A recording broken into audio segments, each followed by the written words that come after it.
Once upon a time, nestled in the heart of a dazzling metropolis, stood a hotel that was a beacon of luxury and grandeur, the Silver Crest Hotel. It was more than just a place to stay, it was a symbol of prestige and wealth, a towering palace where only the elite, the fabulously wealthy, and the socially distinguished dared to enter.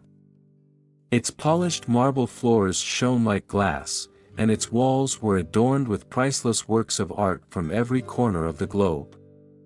The shimmering chandeliers hung from the ceilings like frozen waterfalls of light, while the scent of freshly bloomed orchids filled the air.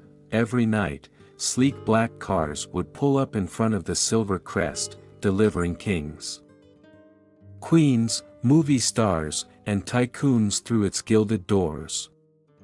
The staff, dressed in the finest uniforms, moved with grace and precision, trained to attend to every guest as though they were royalty themselves. In this place, perfection was not just expected, it was demanded.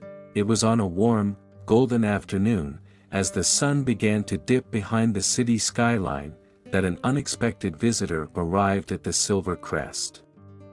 Mrs. Florence, a woman of advanced years, stood in stark contrast to the gleaming facade of the hotel. Her wrinkled, yet gentle face was framed by long strands of silver hair, which she had loosely tied back with an old ribbon. She wore a faded, worn dress that had once been a bright sky blue but had now dimmed to a tired shade of gray. Her shoes were scuffed from years of use, and her hands, weathered from decades of hard work, clutched a small, battered suitcase. She stood at the entrance for a moment, gazing up at the towering structure before her. It was magnificent, more so than she had imagined. Mrs. Florence had not been to the Silver Crest in many years, but she had a reason for being there, a very special reason. With a smile that hinted at old memories, she slowly made her way to the front doors, which were promptly opened by two doormen dressed in sharp black suits. They gave her a curious glance, and one of them, a tall man with a perfectly groomed mustache, arched an eyebrow but said nothing. The old woman smiled warmly at them, as though greeting old friends, but neither of them returned her smile.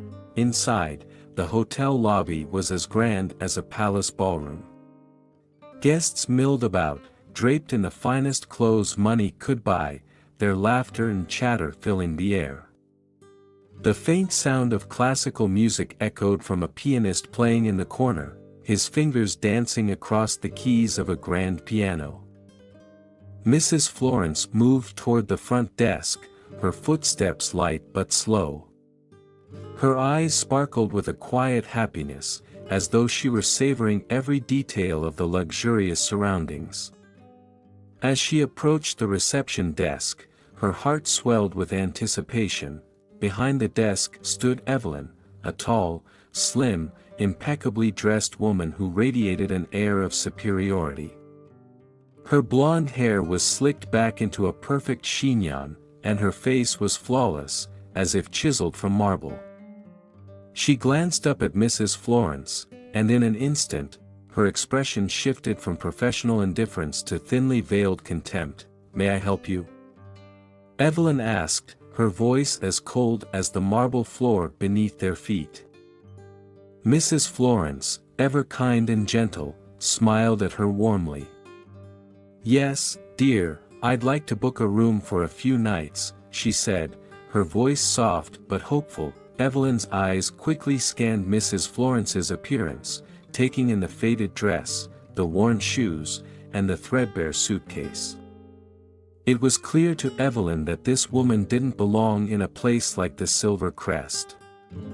She hesitated for a moment, glancing back at her computer as if to confirm something, before returning her icy gaze to Mrs. Florence. "I'm sorry, ma'am," she said, her tone dripping with condescension. "We are fully booked." The lie slid effortlessly from Evelyn's lips, and she expected the old woman to simply accept it and leave. After all,